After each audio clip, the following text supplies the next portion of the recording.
చేసుకున్న ఆగటం వల్ల ఆంధ్రప్రదేశ్లో ఏమైనా భూమిబందులైతే లేదంటే ఏమైనా బాంబులు వేస్తే ఈయన పట్టుకోకపోతే దేనికి అంత ఆరాటం?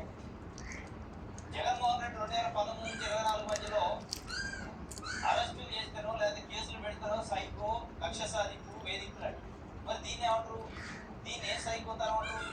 ఒక పోలీస్ స్టేషన్లో ఎఫ్ఐఆర్ నమోదైంది ఓబులవారిపల్లిలో, ఇంకో పోలీస్ స్టేషన్ ఆఫీసర్ అదే నోటీస్ ఇస్తారు సంపాదించాలని. వచ్చిన పోలీసు వాళ్ళు ఒకళ్ళు, నోటీస్ ఇష్యూ చేసింది ఒకళ్ళు. ఇక దీంట్లో గమ్మత్ ఏంటంటే 111 సెక్షన్, ఈఎన్ఎస్ సెక్షన్ 111 సెక్షన్ నమోదు చేశారు. దానిపైన హైకోర్టు స్పష్టంగా చెప్పింది 111 సెక్షన్ అనేది వ్యవస్థీకృత నేరాలు, అంటే ఆర్గనైజ్డ్ క్రైమ్ చేస్తారు కదా, ఇక అదే పని వాళ్ళు అట్లాంటి వాళ్ళపై చేయాలి. ఓసారి ఆర్గనైజ్డ్ క్రైమ్ చేస్తారా? ప్రొఫెషనల్ పిల్లర్ ఆయన. అది ఆ సెక్షన్ నమోదు చేయాలంటే హైకోర్టు కొన్ని గైడ్లైన్స్ తప్పనిసరిగా 1 సంవత్సర కాలంలో 1 నుంచి ఎఫ్ఐఆర్ నమోదయ్యి మన ఛార్జ్షీట్ కూడా వేసి అది కోర్టులో నడుస్తూ విచారణ ఉంటే తప్ప అది వ్యవస్థీకృత నేరం కింద రాదు.